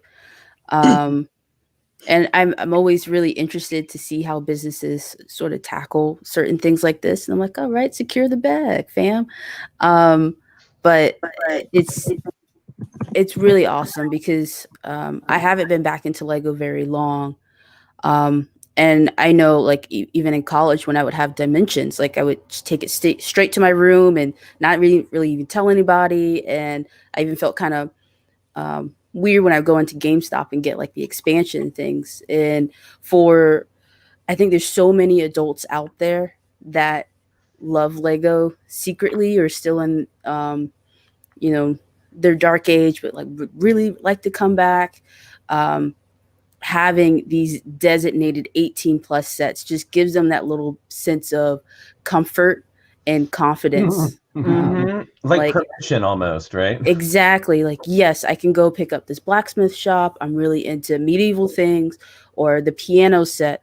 I remember going day one, not for the piano set. I went for the NES, but there were a bunch of people in line for the piano set. And I think even one lady said that, she did classical music. And so I'm sure, right, like, you're not just going to go there and get that. You're going to go and look around, and then you might see the Disney Castle or the train set, or, something from Jurassic Park or Jurassic World. Like, it's going to really, it's almost like a funnel, maybe like a reverse funnel. And it's going to open the floodgates to, in people's eyes, to a lot of other things that Lego has to offer, and give them that confidence. Like, yeah, I'm an adult. I like Lego, and that's that. Well, and I think also too, they're smart in that they because there's a lot of people, like we were talking about this when we put together the stadium. The stadium was that is not a set that maybe necessarily Lego fans would be into, but it is a set that sports fans will be into, an untapped market in the Lego market, and is going to attract somebody who may not necessarily be into Lego, but are really into that particular thing and would love to have a model of that thing. And the fact that they get to build it themselves, and that they are given permission by the box to be the right age to put it together. And I think that's really, it's smart on their part, right? Like maybe that didn't. And we were talking about this on London Bridge. I'm curious how well that set did. Like I have no idea like how it sold, or because it does seem like in another way very specific. Yeah. Like that is a very specific audience, right? Who's going to be into that. And for but like Cece was saying, if it brings them in and they're like, oh wait, there's Star Wars too, or whatever other like thing on the Venn diagram of Lego that is, you know, that you might happen to be into. I think I also completely agree with what's been said already as well, that it's extremely smart. And I also think, you know, I've seen it from a games perspective as well, where when I liked games, when I was in school, I actually hid that from people. I didn't tell anybody, my friends or anything. And I feel like a lot of people are about Lego is kind of like a stigma for some people, where they don't want to tell people that they're interested in Lego sets because they see it as being seen as for children. So I think by rebranding it as being more of an adult product, I think it's just going to help the stigma of that go away for people in the next few years. And it already is becoming like something that's being taken more seriously and something that people don't have to be as shy about buying. I saw SaraStarBricks in the chat mention the Winnie the Pooh set specifically. And, you know, I think that was actually extremely smart to make that 18 plus, because it might seem weird, but then they're hitting both markets. They're hitting the people who are going to get that for their kids as a play set, and they're also hitting people who are like, oh, this is a display piece. This is a proper adult display piece for my collection, a nostalgic display. And I think it's just nothing but super smart, just like Cara and Cece and you guys have said as well. It's so smart. Well, you know, that's the other thing too. Like I thought about that, and like the people who like, okay, and specifically, I think the Winnie the Pooh set, it feels like that is one of those nostalgia hit sets. Like, yes, kids will kind of appreciate it. Like, I don't know how many kids these days know Winnie the Pooh if they haven't been introduced to it by their parents. I mean, now with Disney Plus, I guess there's more access. Winnie the Pooh is way more chill than anything I see for kids today. Oh yeah, like he's pretty mellow. Yeah. So I don't know. I find even though it seems like it's again, it's that weird middle line, right? Like Lego itself, it's like it's for kids, like it's a story, but you know. It's also really like hitting that nostalgia, like Sesame Street. Like Sesame Street is not as accessible to kids now as it was when we were kids. When we were kids, it was on PBS. It was free. It was on every day. Like you could see it any time. And now it's kind of behind a gate. HBO has it, and they have all of it, right? I mean, so again, that's more. You're going to be more aiming at that audience of adults who watched it like me as a kid and was really, really into it as a kid, and the nostalgia of that. So it really does kind of make sense, I think, from a marketing it makes it less embarrassing, right? Like, I don't know, I'm thinking of just like a normal type person, like someone like my sister who would probably feel like she cares a lot about what other people think. Like for someone who cares a lot about what other people are thinking when you go to the store, like people with social anxiety and things like that, I feel like it just lessens like the weirdness for it. If it says 18 plus, it makes somebody feel like, hey, this is for me. I'm an adult and this is an adult product. It started as a children's toy, but it's slowly now the last few years they're just remarketing it, and it shows as well. Like being on Lego Masters, there were no children under 16 on the show. These are all adult people. We've seen a lot of the other shows, like in Australia, the youngest were 20-year-old, 18-year-old kids. Yeah. And it was on at night. Oh, I am being informed that Sesame Street is still on PBS, and apparently Osorg says that HBO releases the episodes to PBS. So I'll just shut up now because clearly I have no idea what I'm talking about. I think that the intent behind my observation still holds true. Like those, I think that especially when you start adding in the cost. The licensing costs, right, for doing something like that, it starts to become a really expensive set. And is a kid going to be able to go and say like, oh, Mom and Dad, I really love Sesame Street. Let's buy this $120 set. And it's going to be like, let's buy, let's buy another fire truck for your city.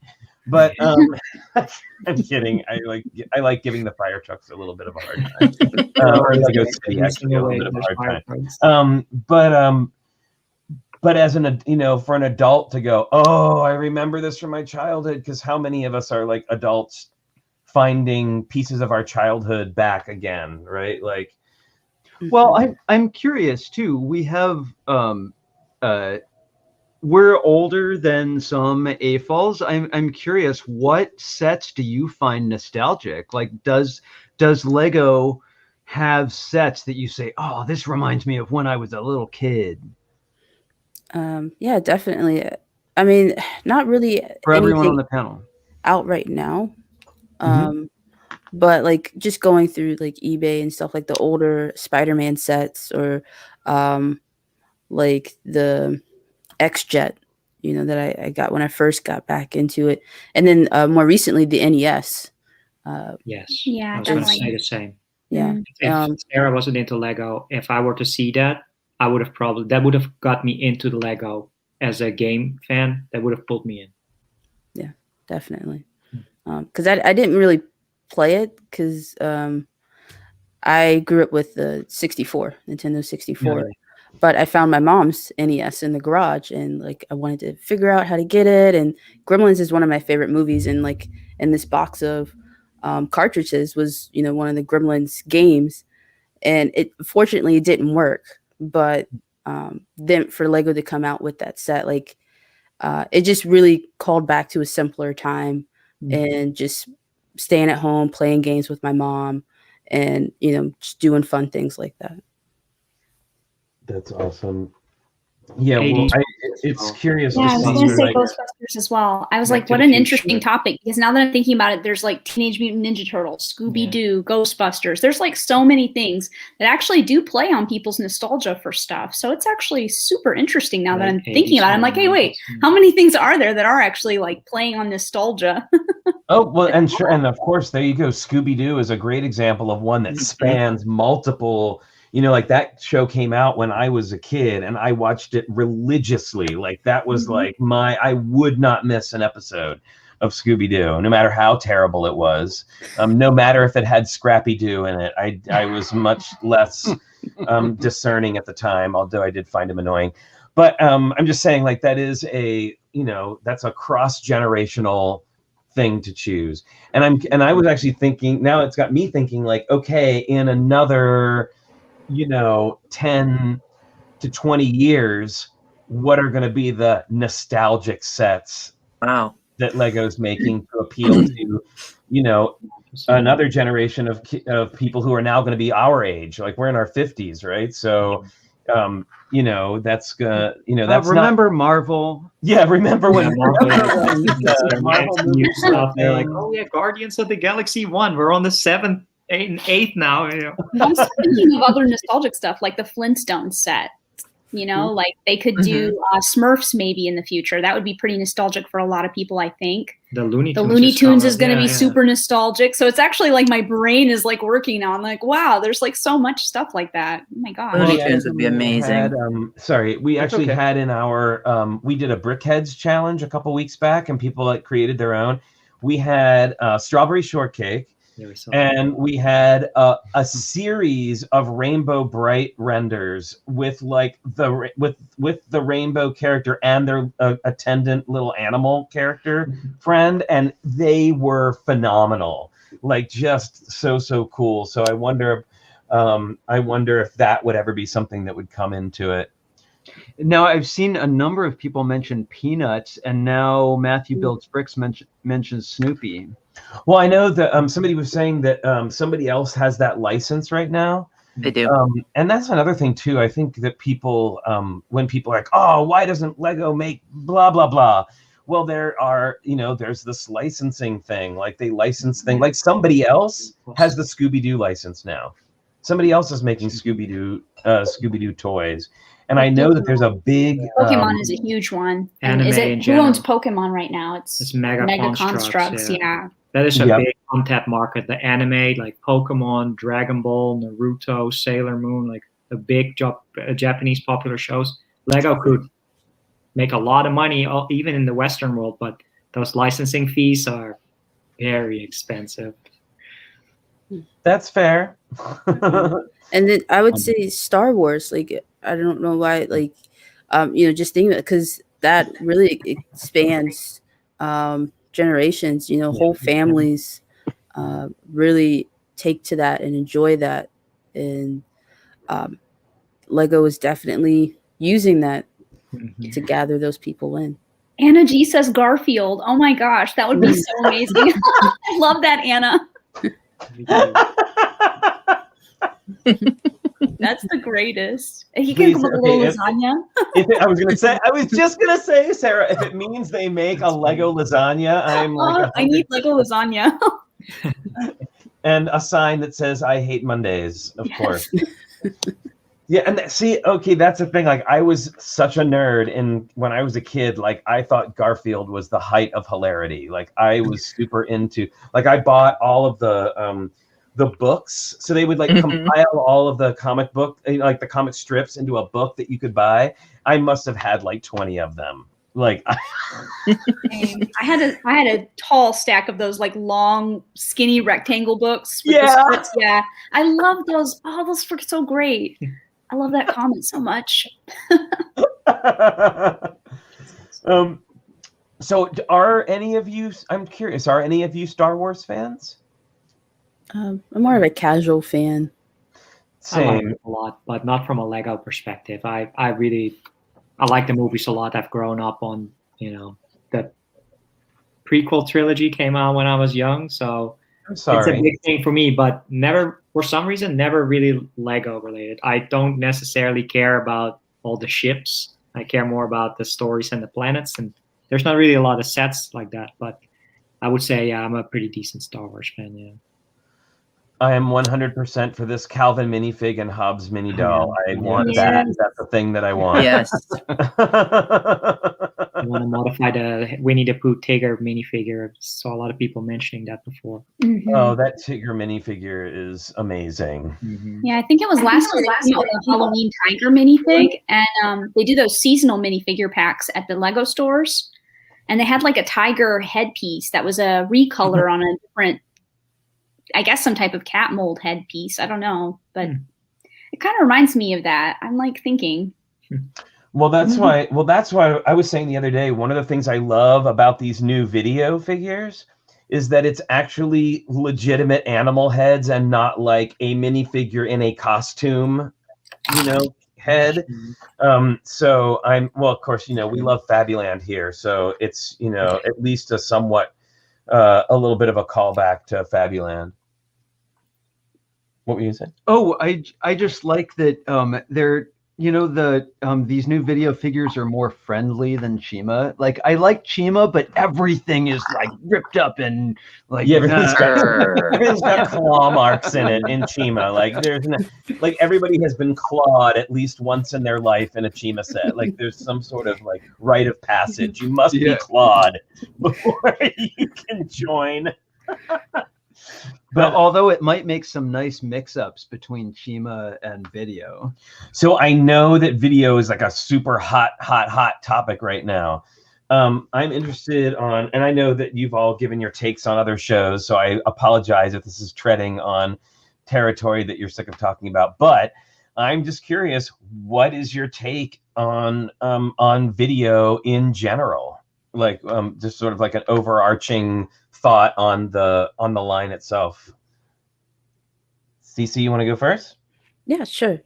So I will say that I did cave in and I did get a few figures yesterday, because I do think the figures are very well done. They're interesting. They're bright. There's a lot going on there, and the totality of the theme, I'm not too sure that I'm super sold on it. I think that as far as the app goes, there's a lot more that could have been done, as far as the possibility of what was there rather than it be like an AR type of thing. But yeah, other than that, like it's really the figures for me, which kind of sucks because I know that Lego has probably put a lot of work into the creation of the app and trying to make things transition well and to integrate well. But for me, it's really one-sided versus, using both sides. Right. What do you think, Sarah? And my we have a What's wall going on here? We started wall of grabbing them to videos show our here. love of it, but I'm totally sold on it. I love minifigures so much that, in my opinion, the beatbox ones are basically like a premium CMF. It costs a lot more money, but it's just like a premium CMF to me. And I am in love with all the figures. The beatbox ones, the bandmates ones. I haven't played with the app yet, but I even love the beat bits that they all come with. I'm collecting them all. I think there's 104. Is that right? Yeah, Yep. those And I think I'm tiles missing. are one of the reasons to buy, in my opinion. I know. Well, They remind me of, if you've ever played Animal Crossing, they're just like the KK Slider like album covers. So cool. Yes. Yes. Very much so. Very, very much so. It's true. Well, we'll never be short of art to put on the walls inside Lego rooms anymore. Well, and then I have to say, I'm sort of more in Cece's camp. I'm like, I really love the figures, and the tiles especially, I think are really great. The sort of like making video, like kind of TikTok style doesn't really appeal to me, but I'm also not the target market. And I realize that. So I'm not going to like harsh too much on it. Like, I think they're fun for what they are. They're not my thing, but I love the minifigs and I love those tiles. Like I feel like I'm always searching for fun artwork tiles to have for like rooms and stuff and in scenes, and having really cool artwork. And we were limited to like a picture of a bridge, a picture of a boat, A treasure map. and a treasure map. It's like, okay, which Yep. one am I going to use this time? And it gives us a little bit more to work with. What do you think, Cara? Yeah, I'm more in Sarah's camp. Obviously, I love the minifigs. They're absolutely fantastic. But I'm not on board with this whole app direction. That's just not how I played as a kid, and it's not how I want to play now, really. So I haven't downloaded it, haven't looked. So the big boxes, I think they're really cool, and they're a fun display item. I'm still going to play around with them and see what else I might be able to do. But for me, this is really, it's another CMF series. Mm-hmm. Yeah. Same for us. Well- What's your favorite one, Cara? Well, Ice Cream Mermaid is pretty awesome. Oh, right. I love her. So was Her Punk hair. Rock Pirate. Let's see here. I'm curious. No one said that they were super in love with the app or had used it a lot. I'm curious, how does this compare with Dimensions? Were you into playing Dimensions, or did you Yes. just like the figures? Yes, I definitely played Dimensions a lot. And I mean, that was, and someone mentioned it in the chat a little while ago. That was, the nostalgia draw was obviously very huge with Dimensions. I mean, they went into everything they could, and that was so much fun. It was great to get minifigures from all of these different universes, And then play with them in the world, right? and play with them. And then the little builds that they had with them were really, really cute. Some of them were pretty clever. So yeah, that was, to me, that was, I mean, the video game was fun, but it was also another CMF series with accessories. So Then you have Hidden Side as well. That also, I feel like Hidden Side is kind of the precursor to this app. Are they using the same people, the same developer? That I don't know. Because is it still AR, right? But this is not really a game, right? This is really like music, the interaction, the TikTok style, which I've never downloaded the TikTok app. Sarah neither. It's just not really for us.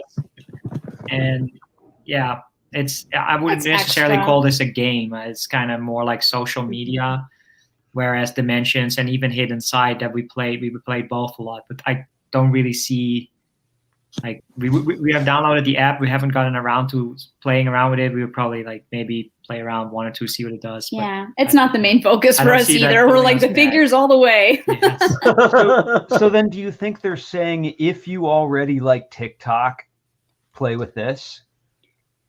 I'm not sure. And I'm wondering if it's a replacement. Like, I'm not sure if it's for people that aren't allowed to use TikTok, because I'm not sure if younger kids aren't allowed to use TikTok, but maybe the parents would be okay with this because this is monitored more and doesn't show people's face. But I also, then I wonder if it's a gateway into that though too. Like, is that a gateway into the social media? I think you start with video. You know, video is like video is like is I think yes, aimed for younger kids who aren't old enough to do TikTok, like are probably emulating what they're seeing their older brother and sisters doing or what they see online, right?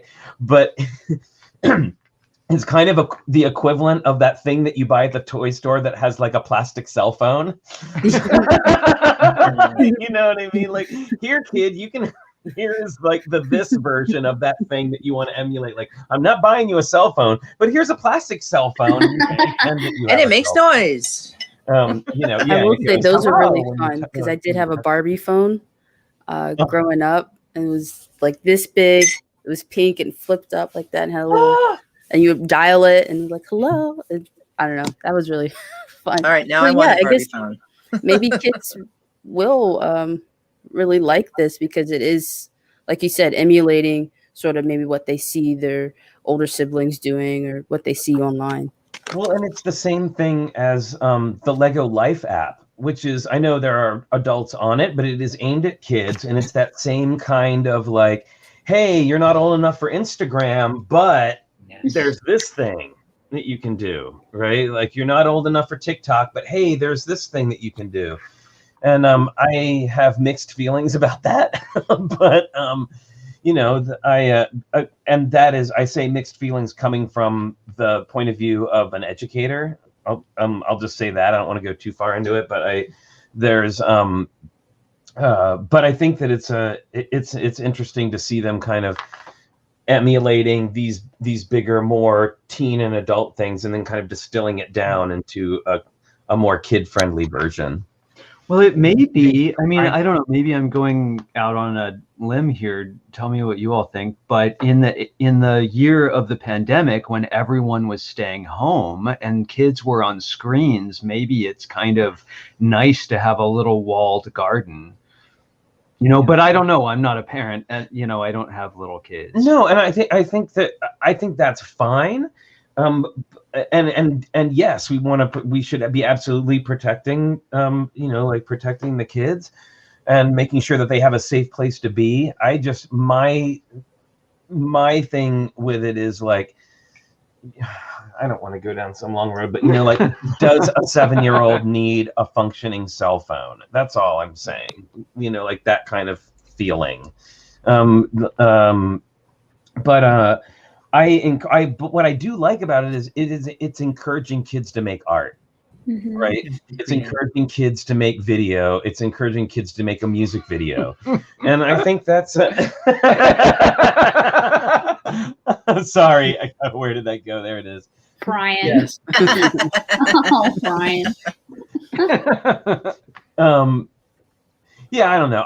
But and then, you know, too, we were just talking about like aiming things towards adults, and they're really this is really aimed at a much, you know, like lower. And I think you don't see that kind of crossover until you start getting to collectors and people who are really, really into, like, okay, I can promise you that not promise you, but I can tell you that the guy who went out and bought the Manchester United Stadium to build, because he really loves that stadium, may not be the target audience for video, right? Like the lady who was into classical music and bought the piano may not be the target audience for that. But where you're going to start seeing that crossover is people who are into minifigs and people who are into collecting all of the Lego stuff. Everything together makes like a cohesive. We can target everybody, right? We can architecture sets, you know, for architecture fans, children's toys, teenage toys, adult toys with different angles, licensed, non-licensed. So they're branching out to capture as largest possible audience. Well, that's what I was geographical. wondering. Do you think that this is also going to appeal to somebody who has not played with Lego before? To somebody that's like, that seems like something fun to do with my phone. Maybe I should get some of these, and it's someone who doesn't.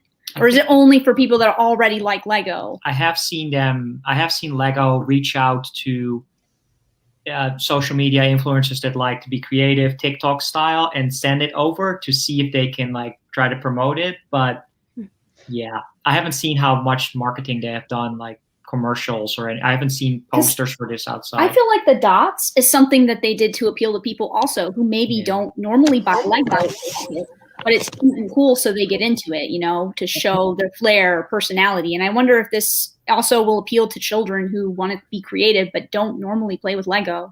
Well, and then, you know, and dots really appealed to like crafters, Arts and crafts, right? Like that's a very, very crafty angle to go for, just like the mosaics are a really kind of artsy, you know, like artsy way to go, right? Like for people who would like maybe like a paint by numbers set or something along those lines, right? It's a different ways of coming into, like, they're just basically, it seems like Lego is creating a lot of doors, like Monsters Inc. Like there's a ton of doors that you can go through, and they all, you know, like, which door am I going to go through to enter the Lego world today? Is it going to be the piano? Is it going to be Sesame Street? Is it going to be my love of sports or whatever?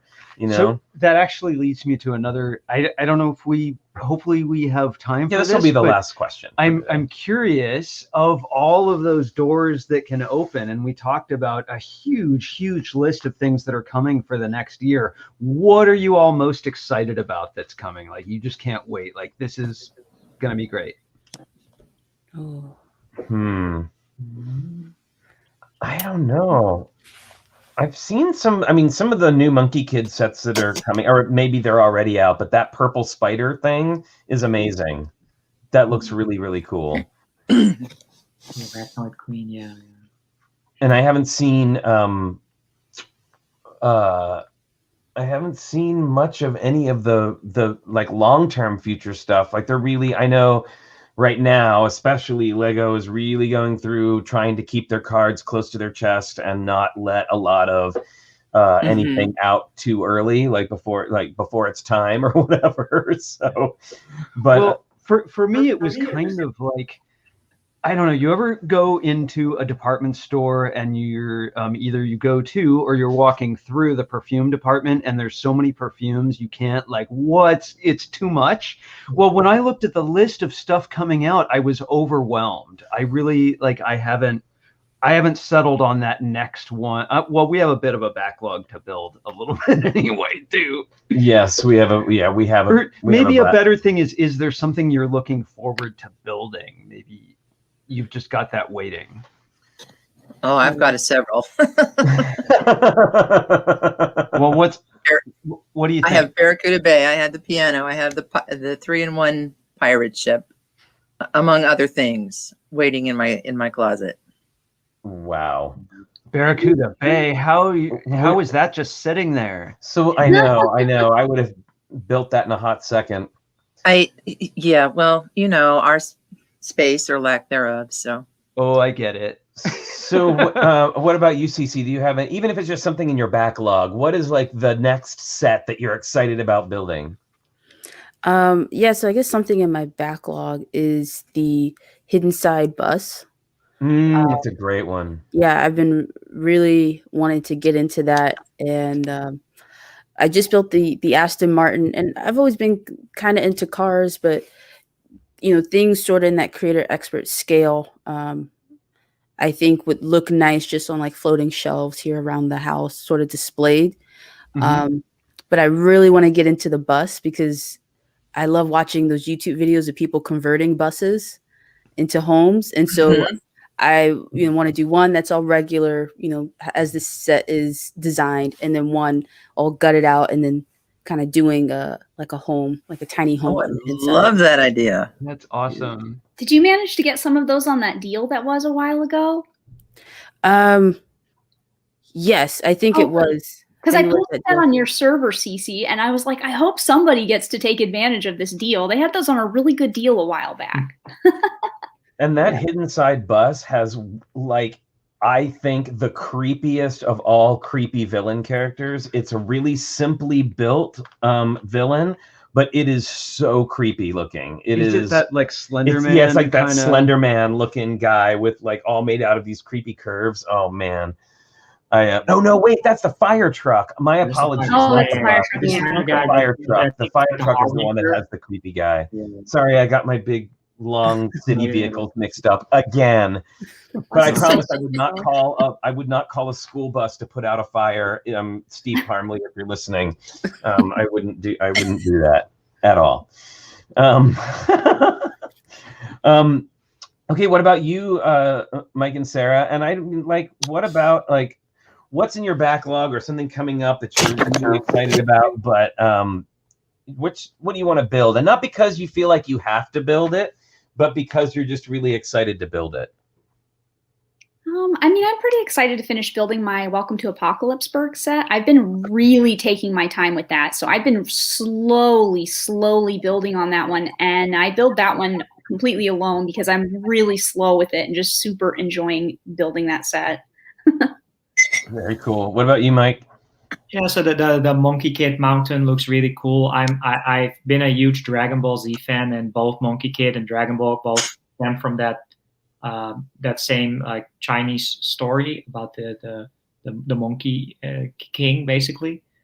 And yeah, I mean, we have a decent backlog, but then I know Sarah is really looking forward to the Harry Potter wave that is supposed to come out in like 3 months, and the castle. And like, I hope they'll bring Castle back. I want another castle, please. Yes. Me too. And Lego Nintendo, I hope they will do more cool things, but I don't know. We'll have to wait and see if they do anything outside of the Super Mario.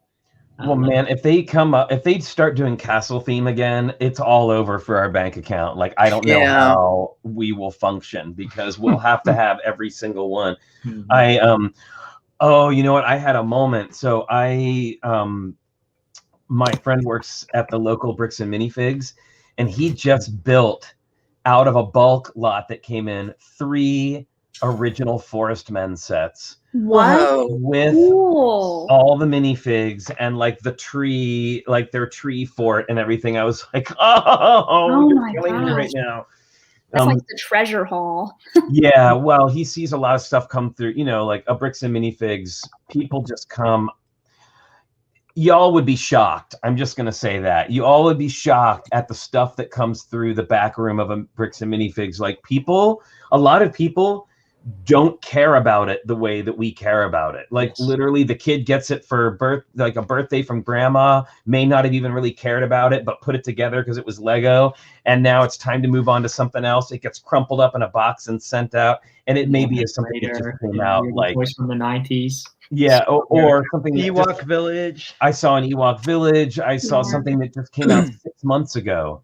Some people also don't get the value of it either, I think. Like, it's not a thing that people realize has a lot of value after it's been open and built, but it has a lot of value. So sure. Well, I mean, but it also it just goes to show you that things, especially again these like nostalgia hit things, because let's face it, Lego hobby as a whole is a nostalgia hit, right? Like as a nostalgia hit hobby, is that something is only worth what somebody is willing to pay for it. So like to some collector out there, a small Forestman set is worth the $250. And to somebody else, those 3 Forestman sets were worth crumbling up and putting in a box with a bunch of other Lego and selling it to like a Bricks and Minifigs. Mr. StarBricks. When he moved me to the Netherlands, he wanted me to donate my Lego to the thrift store for free. He just wanted me to dump it off at the Goodwill. I didn't know. Okay, and I just want to say resale value. I was like, yeah, blasphemy. I saw the Lego movie like in 2014. I was like, yeah, that's so cool. And then so in 2017, we were kind of in a rush. We had to move her. I know games are worth a lot, but there were like bags, and there wasn't really books or boxes or anything. And I was like, we don't have a lot of space. We have this crate to ship internationally. Let's just donate this. And original brand new Lego, an Imperial ship from the 90s. Just drop it off at the Goodwill. Oh my goodness! And now, and I can say this because I was present for it. And now, I hung out with Mike and Sara on what was their New Year's Eve, so it was still pretty early here. And Mike had his like entire list written out, and he was on the phone to Lego at midnight on January 1st, ordering a bunch of sets. He's turning red now. Sorry to embarrass you, Mike, but I was there for that. It's fine. I take care of the ordering Lego, and I'm on point. And I know the midnight releases. I sit there, promos. Like in 2 days, it's Winnie the Pooh time, and there's the potential that there's like a promo overlap, so you could in 2 minutes time get both promos. So I'm going to try to do that. Wow, he's been converted to the Lego life. You're like me. But I don't build by myself at all, but I would say I'm a big fan of Lego now through that all. And enjoy going. You're like me when I planned our 5-year trip to Disney to Disney World when we stayed for a week, and I had the whole thing like planned out within an inch of its life. I knew when the crossover hours were and where we needed to be. We never waited in line for anything. But we never waited in line for anything. We did the same thing. Awesome. You got to plan ahead to make the best of it, basically. And it's expensive. Exactly. Lego is so expensive, so trying to make the most out of it with promos or sales, like I track the sales here in the Netherlands, it helps, like getting something 40% off, like some of the Friends or Harry Potter sets. It saves us to get Brickworm. more. I love that comment so much, Brickworm. That's some deep love. We're so lucky, all of us here on this screen, that our partners support our involvement in Lego. Like, how wonderful is that? That, you know, that's really cool, and not everyone has that. No, and I've got to say, like, you see so many, like, I see so many posts on social media where they're like, oh, my, significant other hates my hobby, and I have to keep everything in like a closet, and I'm not allowed to go buy whatever, and it's just. I feel really sit thankful. Here in our house and Lego just magically shows up in front of me. Same. I couldn't live like that. Okay, and I will say this. This one is all about, we don't need any more Lego until you walk through the threshold of the Lego store door, and then all of a sudden it's a whole different ball game. Well, for me, it's like, no, I don't need this set. I don't need this set. I'm all about bricks. But then it's like, oh, hello, EB3. There's always that he has next fancy thing. Taste. I'm just saying, it's always like the $300 Technic excavator model or whatever it happens to be. No, never. I'm like, I'll just have this Friends poly bag. Exactly. But oh my goodness, we've kept everyone. Thank you so much, everybody on screen today for joining us. Cece and Sara and Mike. Thanks for coming and being on our show for the first time. I hope that we can have you back again sometime. How nice to meet you. Oh, thank you so much. Yes, Richard, it's really wonderful to meet you. It's weird for us because we saw you last year on Lego Masters, so we know you, both of you. It's kind of great. I know. I told my mom that too. I was like, "Did you guys watch Lego Masters? Because I know the guys who are on it now." But, we love your streams so much. These streams are really amazing, and the Tricky Lug is an awesome place. So we're very happy to be here. Thank you so much for inviting us. Absolutely, Oh, absolutely. thanks.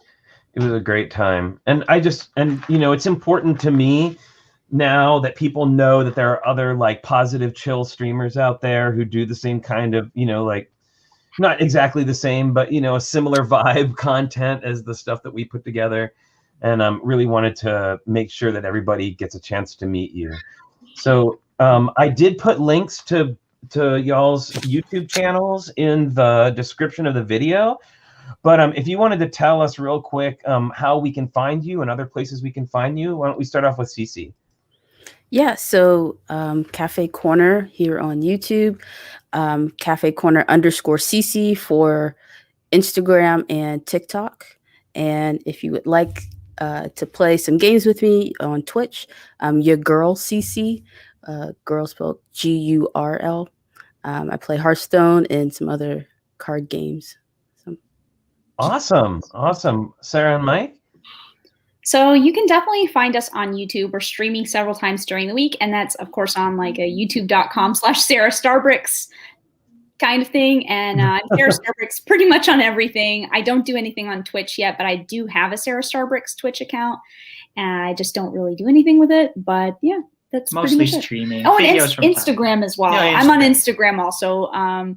So that's how you find me and Mr. Starbricks. Awesome.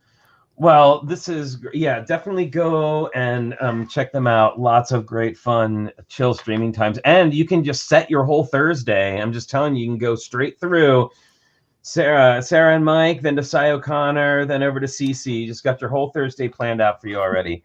So, and also, if there's anybody out there watching right now that wants to just scroll down and hit the like button on the underneath the video, that would be awesome. If you're new, if you want to hit that subscribe button, that would be awesome too. Thank you, Kara, for coming on. Kara is with us every Sunday.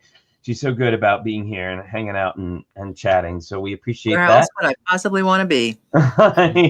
And remember, we have a challenge going. And yes, and remember we do have a challenge. It's the insect challenge. You have until Thursday at 5 p.m. PST to make your insect themed mock and send a picture in for inclusion on Friday's show.